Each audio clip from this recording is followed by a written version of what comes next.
ایک قابل تقلید شادی، بہت زبردست شادی۔ آج سے 13 سال پہلے ایک شخص کی شادی ہوئی تو اس نے طے کیا تھا کہ نمبر 1 جہیز بالکل نہیں لوں گا، نمبر 2 شادی سادگی سے ہوگی، اور نمبر 3 بارات پر گھر کے ہی 10 افراد یا 12 افراد ہوں گے، نمبر 4 شادی کا جو بھی خرچ ہوا، شادی کے اندر جو بھی خرچ ہو وہ میں خود اٹھاؤں گا، نمبر 5 ولیمے پر آس پڑوس کے امیر غریب سب کو دعوت عام ہوگی، اور دور والوں میں سوائے 1-2 بہت ہی زیادہ قریبی دوستوں کے کسی کو بھی دعوت دے کر تکلیف میں نہیں ڈالوں گا۔ بظاہر تو یہ عام سی اور قابل تحسین باتیں ہیں، لیکن ان پر عمل درآمد کروانا میرے لیے اتنا مشکل ہو جائے گا کبھی سوچا نہیں تھا۔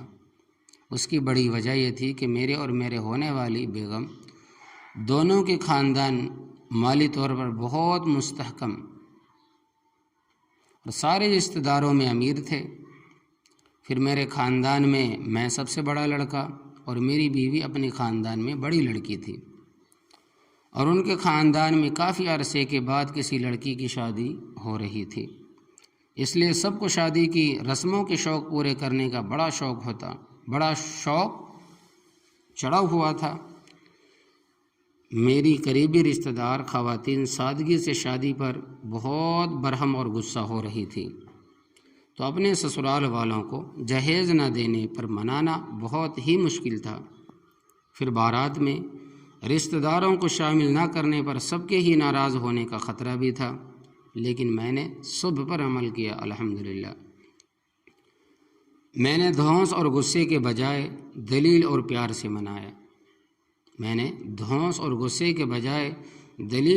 سے منایا۔ نبی کریم صلی اللہ علیہ وسلم کی سنت مبارکہ ان کو سمجھایا۔ اگر والد صاحب حیات ہوتے یا اگر والدہ زندہ ہوتی تو سب سے پہلے انہیں اپنے ساتھ میں ملاتا۔ ان کی غیر موجودگی میں نے اپنے والد صاحب، سسر صاحب اور اپنے ہونے والی بیگم کو ان سب باتوں پر سب سے پہلے راضی کیا اور اپنا ساتھ دینے پر منایا۔ اس کے ساتھ باقی رشتہ داروں کو قائل کیا، اور جو قائل نہیں ہو رہے تھے انہیں کہا کہ میں تو ان فضول رسموں رواج پر 1 پیسہ بھی نہیں خرچ کر سکتا۔ اگر آپ کو زیادہ مسئلہ ہے، اگر آپ کو زیادہ ضرورت ہے کہ میں رسم بھی کروں، جو رواج دنیا کے اندر چل رہے ہیں تو میں وہ بھی کروں، تو اس چیز کے لیے سارا پیسہ آپ دے دیں تو ہم خرچ کر لیں۔ تو جب میں یہ بات کسی سے کہتا تو سب کے سب خاموش ہو جاتے تھے۔ اللہ کا شکر ہے کہ انتہائی سادگی سے شادی بھی ہوئی اور کوئی بھی فضول رسم ادا نہیں کی گئی۔ حق مہر بھی اپنی خوشی سے دیا اور سسرال کی طرف سے کوئی مطالبہ نہیں کیا گیا۔ جہیز بالکل بھی نہیں لیا، بلکہ جو چیزیں وہ پہلے ہی خرید چکے تھے جہیز کے لیے، تو فرماتے ہیں کہ ان کا بھی کہا کہ اپنے گھر میں استعمال کر لیں، یعنی ان چیزوں کو اپنے گھروں میں استعمال کر لیں، جہیز میں نہیں لے سکتا۔ صرف ایک نیوند رے کی رسم چاہے اور کوشش کے باوجود بھی مکمل طور پر ختم نہ کر سکا، اور کچھ دوست اور رشتہ دار پھر بھی کسی نہ کسی کو یہ کہ جو نیوتا کہتے ہیں، جو ہم وہ کارڈ وغیرہ بانٹتے ہیں، تو وہ نیوندرا پکڑا گئے۔ بعد میں اسی طرح دونوں چھوٹے بھائیوں کی شادی بھی میں نے سادگی سے کی، اور چھوٹے بھائیوں کی شادی پر یہ جو نیتوں کی جو رسم ہے، نیوندے کی جو رسم ہے، وہ بھی مکمل ختم کر دی۔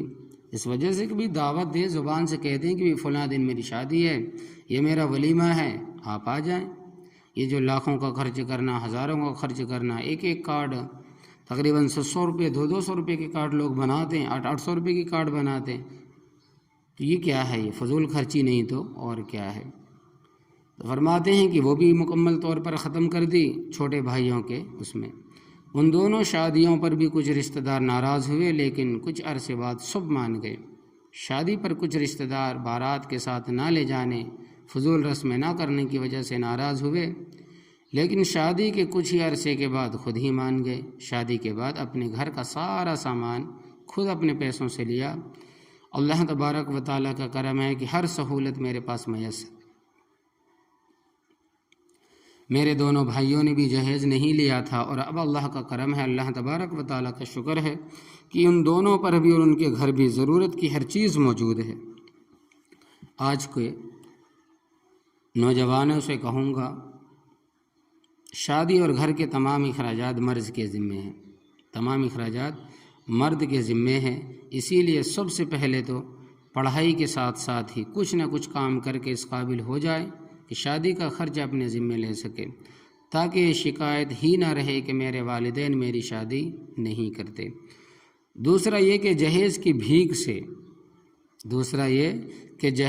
بھیک سے گھر بنانے کی بجائے خود بنانے کا سوچے، اور اس لحاظ سے محنت اور کوشش کرے تو اللہ تبارک و تعالیٰ مسبب الاسباب ہے۔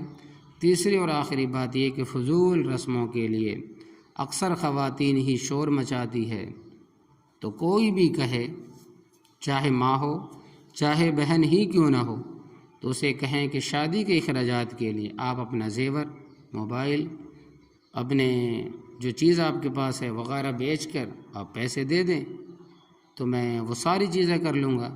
تو اس وقت دیکھنا کہ سب پیچھے ہٹ جائیں گی۔ تو پہلا قدم آپ اٹھائیں، شادی کو آسان بنائیں، اور شادی کو آسان بنانا صرف نوجوانوں کے ہی ہاتھ میں ہے۔ معاشرے سے اور خود اپنے ہی رشتہ داروں سے ٹکر لینا مشکل ضرور ہے، لیکن ناممکن ہرگز نہیں ہے۔ زیادہ کچھ نہیں، بس اپنی شادی کو ہی سادہ بنا لے اور کسی دوسرے کی شادی کو سادہ ہی رہنے دے۔